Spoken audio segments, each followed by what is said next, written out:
watching my last video, and here we go for the second video of knowing the list of documents needed for applying for German universities or physiotherapy programs. Some people commented me that they want this video in Hindi. So might we wait for some weeks and I will make this video again in Hindi for your better understanding. Subscribe to my channel for more such videos. Imagine two people having the same profile, they are fulfilling all the requirement criteria for admission. What should be the differentiating factor for the universities so that they could decide if they should choose person A or person B? For the differentiating, two documents plays a very big role. That's the SOP, the statement of purpose, and the letter of recommendation. So these two documents should be very personal and also very expressive, so that they choose you, they know why they should choose you compared to the other person. So let's start with our first document, that's the SOP, which is called the statement of purpose. So I will make a detailed video of how to write a SOP, but before that, in this video I will tell you some important points what you should definitely mention in your SOP and how you can differentiate your SOP from the other people. At the start, you should always mention how did you get interest in physiotherapy, or what was the thing that made you more interested in physiotherapy, or sports maybe. If you are applying for sports program, even sports is also good. Your personal interest or your skill, how you actually started this journey of physiotherapy, maybe in short in the first paragraph. One tip, never ever write a SOP format from the other people, because the people's personal journey is definitely different than what you have.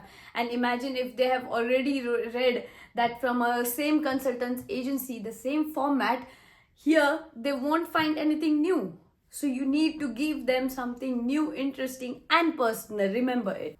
Then you could also mention why do you choose this program and why only Germany. You can give some specific reason why, what is your interest to choose Germany compared to all the other countries which are available in Europe. Why only specifying that program, how that program is related to your interest, and what achievements have you did till now, so that it also replicates your interest in the program. Then after explaining bit of the program, why this program has been very interested, then you can always mention like how are you yourself capable for this program, what capabilities, what skills do you have, so that you can actually work very good in this program and maybe complete your master. To have this SOP around 1 to 2 pages. I won't really recommend having more than 2 pages, but the specifications should be really very connected to the program. You can't give just vague answers that if the program is of ortho, you can't just vaguely write in the SOP that I worked in an ICU in hospitals, or I worked in this neurological departments in hospitals. No, that won't give you really the plus points. If you really want to achieve, for example, if you are having a sport exercise program,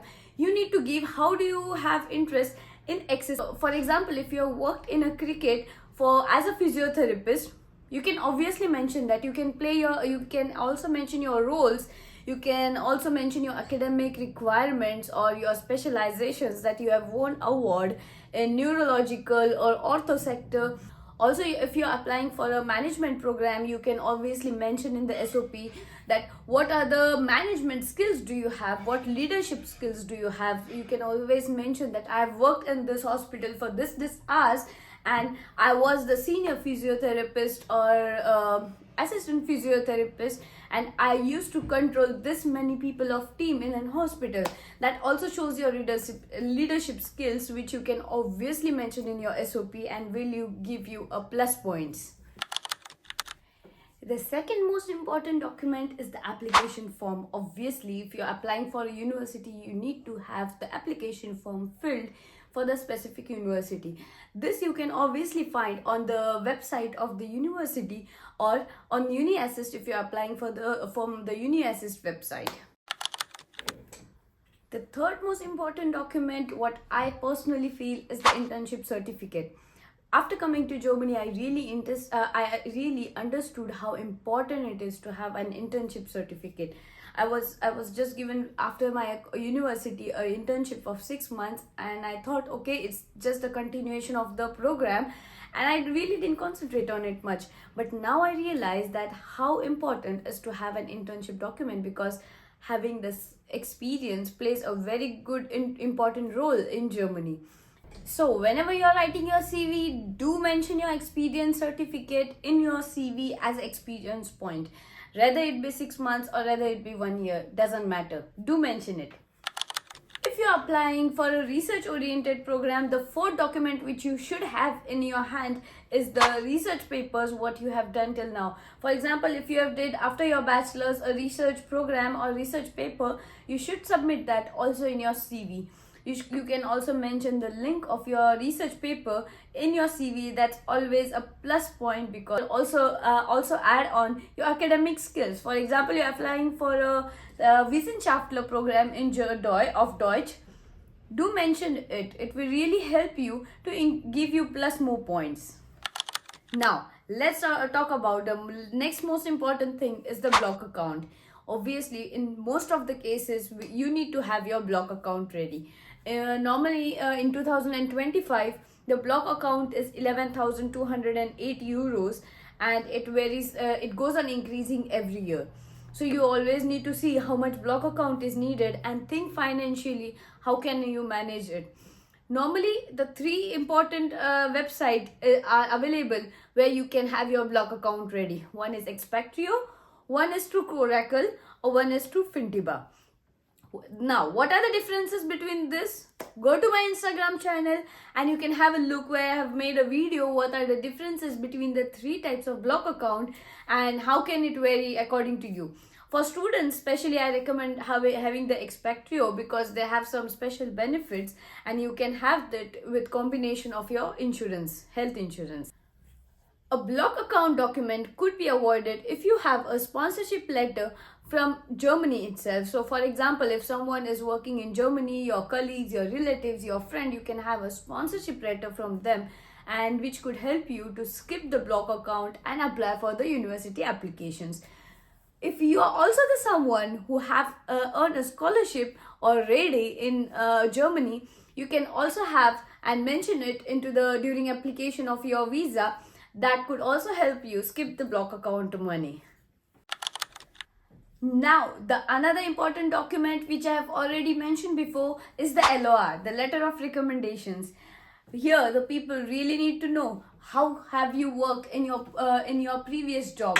How were you? Were you good? Were you bad? How did it change? And they need to know it from an official person. So, have your two letter of recommendations ready with you. One academic, one professional. If you have many, that's well and good. I personally submitted 3 professional and 2 academic. So even that would help. For academic, I actually contacted my principal and one professor who gave me my academic LOR, letter of recommendation. For professional, I actually worked in 3 different places. For example, I gave one from my praxis where I worked for, that is the clinic where I worked. The other one I gave from a hospital where I worked in ICU and other departments. One more, I worked before in a hospital where I also did some ICU experiences and everything. I also mentioned that. So that helped me, gave me a varieties what I can work as a physiotherapist. That also helps you a lot. Another thing, what you should cover in your LOR is if you're applying for your management, then it's better to mention that maybe you're a senior physiotherapist, you were able to maintain 8-9 people's team alone together, how you were the best decision maker in the clinic and things like that. Most people also forget one thing into the LOR, that is to mention an example. If you say if you have handled this many people, how did you handle them? What were the complications? How did you manage to take them using what skill? For example, you had presence of mind very nicely. You can always mention with your presence of mind you were able to handle the situation on the spot and relax it and help the situation to cool down. That is also a very good point. Whenever you also for example, if you are also applying for physiotherapy, you can always mention one example of physiotherapy For example, ACL injury or a spine injury, how did you handle the patient? How was your experience doing it? But when you're writing the whole scenario, don't forget to write it in only one page. I would never ever recommend you to write the letter of recommendation more than one page. So keep that in mind and write your letter of recommendation. If still you have doubt in writing it, then write me in the comments and I will prepare a detailed video of the LOR, how to write specifically for the MBA and the physiotherapy programs courses. Now, how could we miss the other most important document, the APS certificate? It is very most important for the people coming from India, China or Vietnam or similar countries. If you want to have the link, I will mention it in description below and you can go and check the link for this website. Currently, as of 2025, this document is very important for India, China, Vietnam, Mongolia, and without this, you can't process with UniAssist or application German university's application. These certificates help you verify the authenticity of your certificates from your home country, that is your school certificates, your university certificates, or your transcripts. It also helps you check whether your qualification meets the requirements of German universities. So this document is very mandatory right now and you can't really miss this document when you're applying for a master's in physiotherapy. Now the question arises, what are the documentation requirements for applying this APS certificate? The foremost documentation required for this is the application form, which you will fill and which you can get from the app website itself. The other thing is the passport copy, what you need for this application. For academic documents, you need the class 10th and 12th mark sheet plus certificate. You also need the bachelor's transcript and degree, or the provisional if you have not been awarded till yet. For master's application, you will also need a bachelor's degree or the transcript of your bachelor's degree. Then you also need, if you're applying for English program, you need the medium of instruction certificate. So you need to give the proof that you have done whole of your bachelor's from English, and that's why you need the medium of instruction certificate. Then you need the fee receipt. It usually varies by country, but it is around 18,000 rupees. But if you talk about the other countries like Vietnam and China, it's around $200. Then you also need to give your passport size photo according to your specification, according to the specifications what they have mentioned on the website. This process of APS application usually takes 2 to 3 weeks, but in some cases it could also take longer. That is why it's always wise to apply 2 to 3 months before the university application and maybe have your this first document as to apply for, as whenever you're starting the German application. Maybe start with your APS certificate because whether if you don't have this certificate, your application will be rejected immediately. So guys, let me know how did you find this video, what all other things you would like me to cover, and do mention it in the comments so that I know what are things which would help you to come to Germany. If there are some things I am missing, let me know so that I can mention that again in my next video. So your comments would really help me to move ahead in my journey. Let me know and stay with me and stay subscribed to my channel. And if you're someone new here, subscribe to my channel so you could have more such videos and I could help in your journey to come to Germany. Let me know.